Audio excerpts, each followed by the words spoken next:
Hello दोस्तों, आज हम लोग बिहार बोर्ड क्लास 9 विज्ञान के चैप्टर 4 परमाणु की संरचना स्ट्रक्चर ऑफ एटम से संबंधित प्रश्नोत्तर को देखेंगे। परमाणु की संरचना से संबंधित पहला प्रश्न है, इलेक्ट्रॉन, प्रोटॉन और न्यूट्रॉन के गुणों की तुलना कीजिए। जैसा कि पिछले वीडियो में हमने पढ़ा था कि परमाणु अविभाज्य नहीं है, परमाणु के अंदर अपरमाणु कण मौजूद है जिसे अंग्रेजी में सब एटॉमिक पार्टिकल कहते हैं।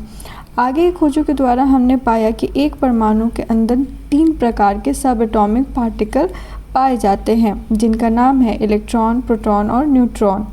परमाणु के अंदर इनकी अवस्था देखें तो वे इस प्रकार हैं, बीच में यानी केंद्र में प्रोटॉन और न्यूट्रॉन और इलेक्ट्रॉन इनके चारों ओर घूमता रहता है। जो प्रोटॉन और न्यूट्रॉन है इससे मिलकर नाभिक बनता है। यही परमाणु के द्रव्यमान को प्रदर्शित करते हैं।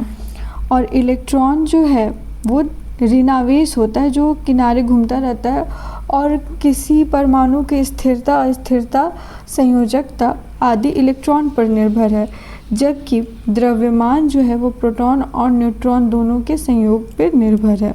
यानी दोनों को ऐड करेंगे तो हमें पता चलेगा कि वहाँ पर उसका द्रव्यमान का क्या है। इसमें हम देखते हैं कि इसको हम लिखेंगे कैसे। तो इसको आप क्या करिए, इलेक्ट्रॉन, प्रोटॉन, न्यूट्रॉन है, हम उस गुण के आधार पर, तो इसके गुण अगर देखें तो पहला गुण हम आवेश देखते हैं कि जो ये पार्टिकल हैं ये किस किस आवेश के। तो इलेक्ट्रॉन जो है वो ऋणात्मक है, मतलब निगेटिव चार्ज है, ठीक है, ये हमेशा ऋणावेश होता है इलेक्ट्रॉन। प्रोटॉन जो है धनात्मक है, मतलब इसमें धन आवेश जो है वो पॉजिटिव चार्ज का होता है प्रोटॉन। न्यूट्रॉन है तो न्यूट्रॉन मतलब ना पॉजिटिव चार्ज है ना नेगेटिव चार्ज है, ये उदासीन है, ठीक है। द्रव्यमान की बात करें तो इलेक्ट्रॉन का बहुत बहुत बहुत कम द्रव्यमान होता है, इसको लगभग आप 0 ही मान लीजिए इसका द्रव्यमान, ठीक है, मतलब सबसे हल्का होता है इलेक्ट्रॉन। प्रोटॉन इसका 1 U माना जाता है, अगर kg में लेंगे तो ये है 1.672 × 10⁻27 kg। अगर न्यूट्रॉन है तो प्रोटॉन और न्यूट्रॉन का लगभग ज़्यादातर न्यूट्रॉन और प्रोटॉन का जो द्रव्यमान होता है, जो मास होता है, वो बराबर होता है। अगर तुलना करते हैं द्रव्यमान में तो इलेक्ट्रॉन सबसे हल्का है, मतलब नगण्य द्रव्यमान है। प्रोटॉन जो है वो इलेक्ट्रॉन से लगभग 1836 गुना बड़ा है और न्यूट्रॉन प्रोटॉन से थोड़ा और अधिक बड़ा है, ठीक है।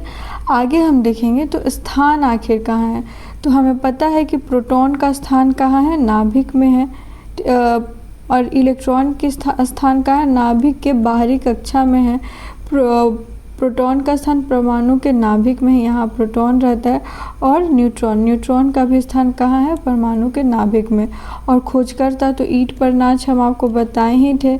ईंट पर नाच मतलब जो इलेक्ट्रॉन है उसकी खोज टॉम्सरो ने की थी, पी है प्रोटॉन है, इसकी खोज रदरफोर्ड ने की थी। नाच न्यूट्रॉन है, इसकी खोज चैडविक ने की थी, ठीक है। तो यहाँ अगर तुलना के लिए आए तो हम लोग एक आवेश, उसका द्रव्यमान और उसके स्थान के आधार पर ऐसी 3 पॉइंट बन गए, द्रव्यमान, स्थान और उनका आवेश के आधार पर हम लोग इसको विभाजित कर सकते हैं। और अगर खोजकर्ता का नाम पता है तो और अच्छी बात है।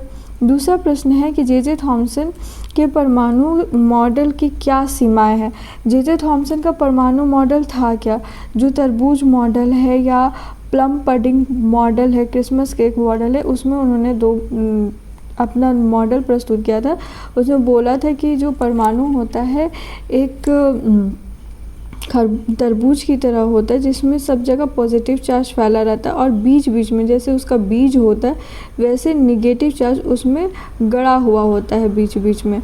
और ये दोनों मिला के ये उदासीन होते हैं, मतलब जितने पॉजिटिव चार्ज उतना नेगेटिव चार्ज है, दोनों का चार्ज मिलके उदासीन हो जाते हैं। तो इसमें सीमाएं क्या क्या, ये मॉडल जो है थॉम्सन मॉडल है, इसमें सीमाएं ये है इन्होंने ये तो बताया, मतलब इसका पॉजिटिव अगर लिया जाए जॉर्ज थॉमसन का, तो ये तो बताया कि परमाणु उदासीन है, लेकिन सीमाएं ये बताए कि इसका यह वह नाभिक, इसमें नाभिक के बारे में कुछ बताया ही नहीं कि बीच जो द्रव्यमान है वो बीच में है, ठीक है, नाभिक की स्थिति का अनुमान नहीं लगाया गया। और दूसरा है कि उनका मॉडल परमाणु के आवेश, द्रव्यमान और ऊर्जा कक्षाओं की व्याख्या नहीं करता, जो हम लोग बाद में जो अलग अलग ऊर्जा कक्षाएँ हैं KLM, वो सब इनमें व्याख्या नहीं होता है, ठीक है।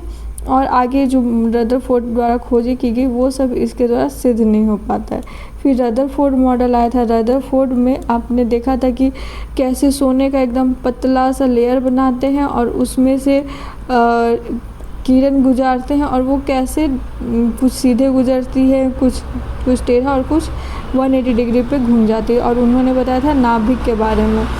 तो उसी, लेकिन यहाँ पूछा कि कमियाँ क्या हैं, तो कमियाँ है कि उन्होंने बताया कि बीच में, ठीक है, बीच में नाभिक है, यहाँ प्रोटॉन है और इलेक्ट्रॉन जो है वो घूमते रहती है। तो ऐसा अगर हम ये कहेंगे कि इलेक्ट्रॉन यहाँ घूमते रह रही, तो एक समय आएगा कि वो बीच में जाके अपना एनर्जी, घूमते घूमते उसका एनर्जी लॉस होगा और लॉस होके जाके नाभिक मिल जाएगी, लेकिन ऐसा तो होता नहीं है। तो इसीलिए उन्होंने परमाणु के स्थायित्व की व्याख्या नहीं की। व्याख्या तो की कैसे, लेकिन स्थायित्व, परमाणु का स्थायित्व होता है, परमाणु हमें दिख पाता है, वो सब नहीं हो पाता, दिख पाता नहीं है, मतलब परमाणु एग्जिस्ट करता है, सच में है, तो वो क्यों है, क्योंकि स्थायी है। तो मैक्सवेल के विद्युत चुम्बकीय सिद्धांत के अनुसार जब कोई आवेशित कण, इलेक्ट्रॉन किसी दूसरे आवेशित कण के चारों ओर घूमता है तो वह लगातार ऊर्जा छोड़ता है, और इसी ऊर्जा ह्रास के कारण इलेक्ट्रॉन का मार्ग छोटा होता जाएगा और अंततः वह सर्पिला रूप से घूमता और नाभिक में गिर जाएगा। यदि ऐसा होता है तो परमाणु नष्ट हो जाता है, जबकि ऐसा नहीं होता है, ठीक है। और दूसरी इनकी स्थिति क्या है कि इलेक्ट्रॉन की स्थिति स्पष्ट ना होना। एक तो पहला ये कि वो तो बताया नहीं कि इलेक्ट्रॉन आखिर परमाणु स्थायित्व की व्याख्या नहीं होता है, और दूसरा कि इलेक्ट्रॉन का स्थिति क्या है वो भी नहीं बताते। रदरफोर्ड के मॉडल में यह तो बताता है कि इलेक्ट्रॉन नाभिक के चारों परिक्रमा करते हैं, लेकिन यह उनकी कक्षाओं की ऊर्जा और स्थिति के बारे में कोई जानकारी नहीं मिलता है। और इसको दूर किया नील बोर्स ने क्या व्याख्या की, तो उन्होंने कहा, देखो पॉजिटिव पहला टर्म्स वो ये बताते हैं उदासीन है, लेकिन वो एनर्जी लेवल नहीं बता पाते हैं और नाभिक के बारे में नहीं बताते। रदरफोर्ड नाभिक के बारे में बताते हैं और बीच में पॉजिटिवली चार्ज है, लेकिन न्यूट्रॉन के बारे में वो नहीं बताते और स्थायित्व के बारे में नहीं बताते कि जो वो है एटम है वो स्थिर है।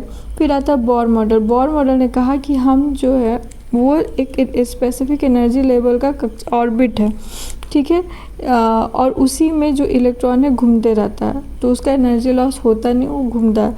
इलेक्ट्रॉन नाभिक के चारों ओर केवल कुछ निश्चित कक्षाओं में चक्कर लगा सकते हैं, जिन्हें इलेक्ट्रॉन के विविध डिस्क्रीट ऑर्बिट कहते हैं। और दूसरा उन्होंने यही मॉडल दिया कि प्रत्येक कक्षा की ऊर्जा निश्चित होती है, इसीलिए जब इलेक्ट्रॉन इस विविध कक्षा में चक्कर लगाते हैं तो उनकी ऊर्जा का विकिरण नहीं होता है।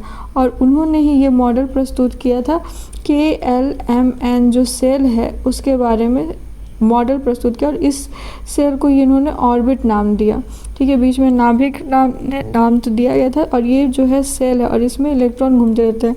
और फिर आगे जाके बोरबरी ने एक फार्मूला भी 2n² का बताया था, जिसमें ये बताया था कि KLM है तो इसमें स्पेसिफिक नंबर ऑफ इलेक्ट्रॉन ही उसमें आ पाएंगे, जैसे 2, 8, 18 का इसमें है। इसकी कुछ मुख्य बिंदु देख लेते हैं, ठीक है, कुछ मुख्य बिंदु बोर मॉडल का। इसमें उन्होंने बोला कि नाभिक परमाणु के केंद्र में एक छोटा सघन धनावेशित भाग होता है जिसे नाभिक कहते हैं। परमाणु का लगभग सारा द्रव्यमान इसी में होता है, नाभिक में ही परमाणु का पूरा द्रव्यमान होता है, ठीक है। दूसरा है कि स्टेशनरी ऑर्बिट, स्थिर कक्षा, इलेक्ट्रॉन नाभिकों के चारों ओर कुछ निश्चित वृत्ताकार कक्षा में ही घूम सकते हैं। इन कक्षाओं को ऊर्जा स्तर, एनर्जी लेवल या कोष या सेल कहा जाता है, ठीक है। जो ऑर्बिट हम लोग बताए इसको सेल भी कह सकते हैं, एनर्जी लेवल भी कह सकते हैं, ऑर्बिट भी कह सकते हैं। तीसरा इन्होंने कहा कि ऊर्जा का स्तर जो है इन कक्षाओं को KLMN 1, 2, 3 से दर्शाया जाता है, और सबसे पास वाली कक्षा को K कहा जाता है, जिसका ऊर्जा सबसे कम होता है। फिर ऊर्जा का उत्सर्जन या अवशोषण, जब तक कोई इलेक्ट्रॉन किसी निश्चित कक्षा में घूमता है तब तक उसकी ऊर्जा में कोई बदलाव नहीं होता, लेकिन जब कोई इलेक्ट्रॉन एक कक्षा से दूसरी कक्षा में कूदता है तो वह ऊर्जा का उत्सर्जन अवशोषण होता है, ठीक है। फिर हम पढ़ेंगे कोणीय संवेग के बारे में, ठीक है। मॉडल की सीमाएं क्या क्या है। मॉडल जो दिया गया था बोर मॉडल में भी कुछ कुछ सीमाएं हैं। यह मॉडल हाइड्रोजन जैसे हुआ, उस जो एकल इलेक्ट्रॉन है उसकी सीमा उसकी पूरी तरह सही नहीं है। बाद में बताया गया कि अनिश्चितता के आधार पर नहीं करा सकते हैं, ठीक है। आगे हम लोग अगला प्रश्न देखते हैं। ये हम लोग रदरफोर्ड बोर नियम के तक दिए। अगला है कि दिए गए सभी परमाणु मॉडलों की तुलना कीजिए। जो थॉमसन रदरफोर्ड बोर मॉडल दिए हैं इनकी तुलना करना। तो तुलना के कुछ कुछ गुण हैं, किस किस आधार पर हम लोग तुलना करें। तो 3-4 आधार हैं जिसके आधार पर तुलना कर सकते हैं। एक, नाभिक कौन कौन माना कौन कौन नहीं माना। तो थॉमसन ने कहा कि नाभिक नहीं होता, रदरफोर्ड ने नाभिक बोला, बोर तो उसके बाद बोलेंगे ही नाभिक है। परमाणु की स्थिरता, थॉमसन ने परमाणु की समझा नहीं सके, मतलब बोले कि ठीक है लेकिन समझा नहीं सके, उदासीनता के बारे में बताया। रदरफोर्ड का मॉडल समझा नहीं सके, लेकिन बोर मॉडल परमाणु की स्थिरता को समझा सके, डिस्क्रीट ऑर्बिट एनर्जी से रिलेटेड। इलेक्ट्रॉन की स्थिति क्या है। तो धनावेशित गोले में धंसे रहते हैं। इन्होंने थॉमसन बोला ना कि धनावेशित गोला इसमें धंसे रहते हैं। रदरफोर्ड ने बोला कि नाभिक के चारों ओर चक्कर लगाते हैं, और बोर ने बोला कि एक निश्चित ऊर्जा स्तर है उसमें चक्कर लगाते हैं, ठीक है। और मॉडल में ये आप एक और जोड़ के उनका ये भी जोड़ दीजिएगा कि उन्होंने कैसा कैसा उनका डायग्राम है। धनावेश ये जो हुआ बीच में, और बीच में इलेक्ट्रॉन धंसा हुआ है। थॉमसन का हो गया गोल गोल घूम के उसमें आके मिल जाएगा, ये हो जाएगा रदरफोर्ड का। और अलग अलग के एलिमेंट डिस्क्रीट ऑर्बिट है, हो जाएगा बोर का। फिर अगला क्वेश्चन है कि पहले 18 तत्वों के विभिन्न कक्षाओं में इलेक्ट्रॉन वितरण के नियम को लिखिए। जो पहले 18 तत्व हैं उनके नियम को लिखिए। तो हम मेन आपको नियम बता दे रहे हैं 1-2, और उसके आधार पर आप जितने, जैसे आपके बुक में भी दिया हुआ है उसी के आधार पर आप लिख सकते हैं, बाकी का नियम बना सकते हैं। इस नियम को हम लोग क्या बोलते हैं, बोर-बरी स्कीम बोलते हैं। इसमें पहला नियम यही है कि किसी कक्षा में अधिकतम जो है वो अधिकतम इलेक्ट्रॉन जो है, किसी कक्षा में इलेक्ट्रॉनों की अधिकतम संख्या 2n² सूत्र से दर्शाया जाता है, जहाँ n जो है वो कक्षा की संख्या ऊर्जा स्तर है। जैसे k, ये याद कर लीजिएगा कि k जो सेल है उसमें कितने इलेक्ट्रॉन होते हैं, 2 इलेक्ट्रॉन होते हैं। l में 8 इलेक्ट्रॉन होते हैं, m में 18 इलेक्ट्रॉन होते हैं, ठीक है। बाहरी कक्षा में अधिकतम 8 इलेक्ट्रॉन किसी भी परमाणु से सबसे पहले बाहरी कोश में 8 से अधिक इलेक्ट्रॉन नहीं हो सकता। मतलब देखो, अगर भर रहे हैं हम, ये बीच में नाभिक है, ये एक सेल है, ये एक सेल है, ये एक सेल है, तो इसमें कहना है कि पहले ये पहला सेल जो है कि इसमें 2 भर जाएगा, के में 2 ही भरना, 2 भर जाएगा तब अगला सेल भरेगा। अगला सेल मतलब 8 है, 8 भर जाएगा तब जाके KL M सेल में जाएगा, ठीक है। क्रमबद्ध भरा होना चाहिए, ठीक है। तो उसी के आधार पर आप 18 तत्वों का आप ऐसे विन्यास कर सकते हैं। जैसे कि कार्बन का विन्यास हो गया, कार्बन का जो हम जानते हैं परमाणु संख्या 6 है, तो इसका हो जाएगा 2 और 4। परमाणु संख्या के आधार पर इसका हम लोग निकालते हैं इलेक्ट्रॉन वितरण, ठीक है, इलेक्ट्रॉनिक कॉन्फ़िगरेशन। फिर है कि सिलिकॉन और ऑक्सीजन का उदाहरण लेते हुए संयोजकता की परिभाषा दीजिए। संयोजकता क्या होता है, संयोजन करने की क्षमता संयोजकता कहलाती है, ठीक है।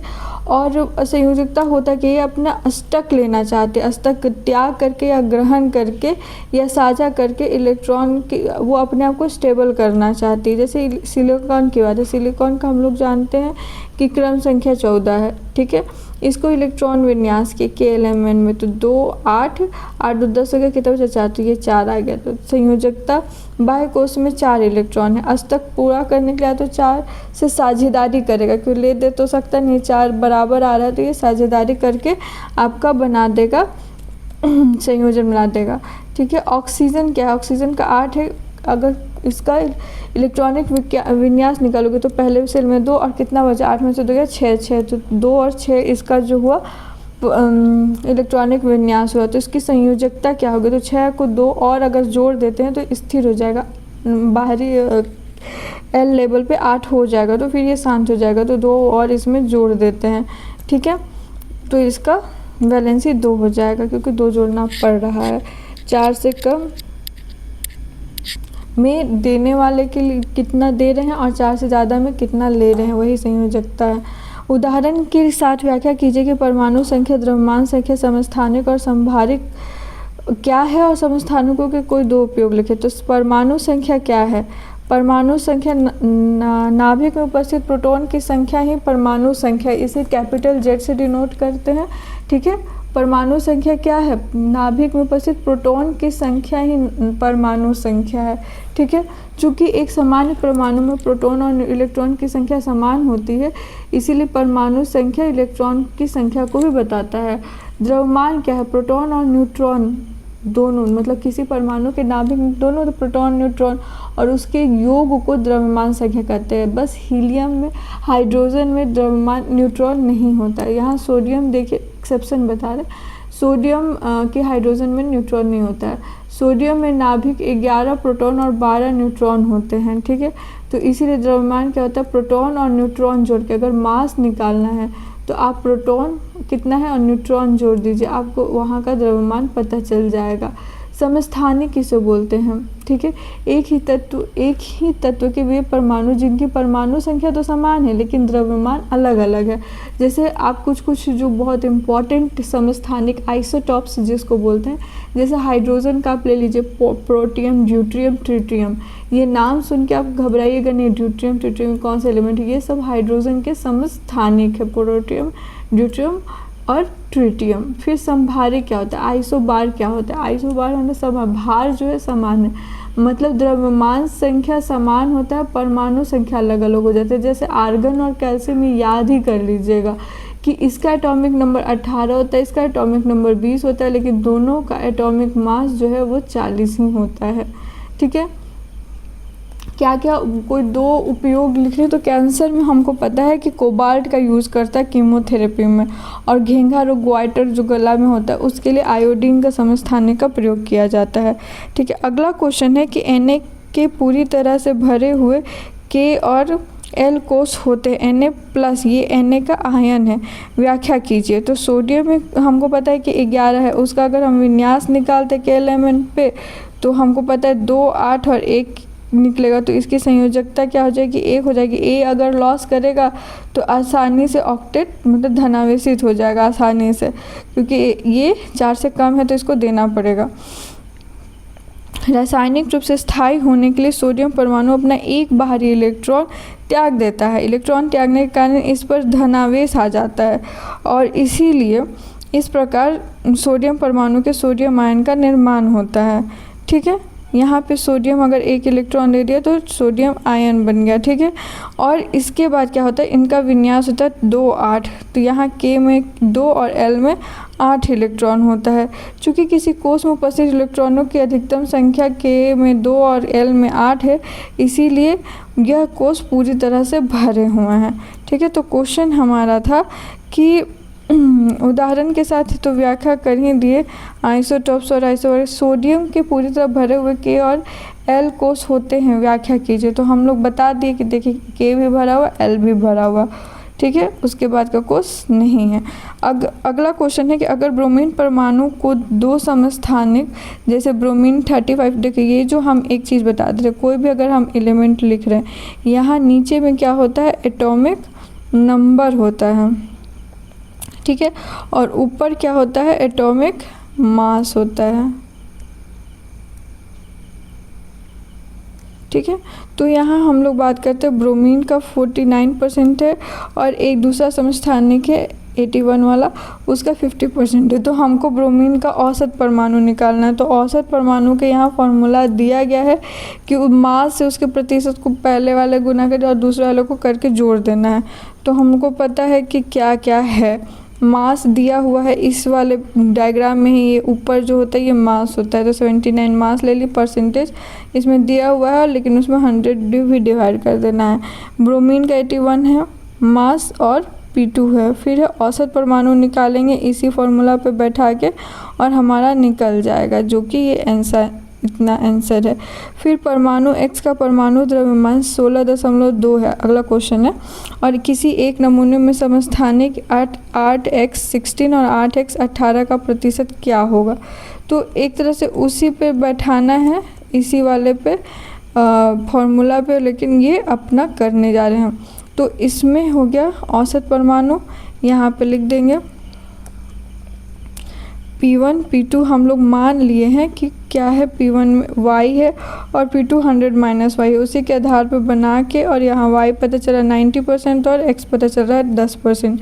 अगला क्वेश्चन है कि यदि तत्व Z = 3 है तो तत्व की संयोजकता क्या होगी। तो पहले इसका इलेक्ट्रॉनिक विन्यास निकालो, 2 और 1 होगा, 1 हम आसानी से लॉस कर सकते, तो इसका संयोजकता 1 होगा। ऐसे अगर हम लोग इसकी तत्व की बात करें तो 3 जो है झूठ बोल रहा है तत्व। 2 परमाणु स्पीशीज केंद्रकों के घटक नीचे दिए गए हैं। यहाँ पे प्रोटॉन न्यूट्रॉन दिया गया है, कैसे कैसे निकालें। देखिए मास में न्यूट्रॉन प्रोटॉन जोड़ेंगे और प्रोटॉन और न्यूट्रॉन की संख्या हमेशा सेम होती है। तो यहाँ मास पूछा जा रहा है तो प्रोटॉन न्यूट्रॉन को जोड़ दिए तो 12 हो गया, दूसरा वाला भी 12 ही हुआ। लेकिन क्या है, दोनों का प्रोटॉन सेम है, प्रोटॉन सेम है यानी एटॉमिक नंबर सेम है, न्यूट्रॉन अलग यानी मास अलग है दोनों का, एक का 12 मास है, एक का 14 मास आ रहा है। तो यानी दोनों एक दूसरे के समस्थानिक, और 6 जो एटॉमिक नंबर है वो कार्बन का होता है। ठीक है, क्वेश्चन है कैनाल किरण क्या है। तो ये एक धनावेशित कण है। ठीक है, इसे नॉड रे भी कहा जाता है क्योंकि ये छेद जो रहता है उसमें गुजर के जाता है कैनाल में, इसीलिए इसको कैनाल रे नाम पड़ा। अगला क्वेश्चन है कि सब एटॉमिक पार्टिकल जो हैं क्या क्या नाम है। तो वही इलेक्ट्रॉन, प्रोटॉन, न्यूट्रॉन जो है वो है। यहाँ पे कार्बन है, इसका विन्यास देखिए 2 8 1 2 4 ऐसे विन्यास हो रहा है। ठीक है, अगला क्वेश्चन उसमें है कि संयोजकता क्या है। जैसे क्लोरीन है, इसकी संयोजकता क्या है। तो अष्टक के लिए ऐसे 2 8 7 कर लिए, और 7 देखिए कि 4 से ज़्यादा है, तो 4 से ज़्यादा उसको लेना पड़ेगा, कितना लेना पड़ेगा, तो इसको 1 लेना पड़ेगा, तो 1 इसकी संयोजकता है। 16 है तो इसको 2 8 6 में कर दिए, तो ये लास्ट वाला 4 से ज़्यादा है यानी 6 है। 6 को और कितना इलेक्ट्रॉन लेना पड़ेगा कि स्टेबल हो जाए, तो 8 करना, तो वही 2 और लेंगे, 6 7 8, 2 और लेंगे तो 8 हो जाएगा, नहीं स्टेबल हो जाएगा। मैग्नीशियम में ये 2 है यानी 4 से नीचे है, तो इसको ये 2 अपना लॉस कर देना होगा, तो ये आपका बन जाएगा स्थिर बन जाएगा, आयन भी हो जाएगा। ठीक है, और फिर यहाँ पे ये है हाइड्रोजन, ड्यूट्रियम, ट्रिटियम, इसके बारे में लिखना था प्रोटॉन कितना है। तो हाइड्रोजन में इलेक्ट्रॉन 1 है, प्रोटॉन 1 है, न्यूट्रॉन 0 है। ड्यूट्रियम में 1 है, प्रोटॉन भी 1 है, न्यूट्रॉन भी 1 है। और ट्रिटियम में इलेक्ट्रॉन 1 है, प्रोटॉन 1 है, और ट्रिटियम न्यूट्रॉन 2 है। ठीक है, इसी के आधार पर आइसोटॉप्स का एग्जाम्पल, आइसोबार का एग्जाम्पल पूछा जा रहा था, ये है ये। ठीक है, ये हुआ एनसीईआरटी रिलेटेड सारे क्वेश्चंस हो गए हैं। आप इसी के आधार पर अन्य क्वेश्चन अगर बाकी है तो आप लोग उसको भी सॉल्व कर सकते हैं। Thank you.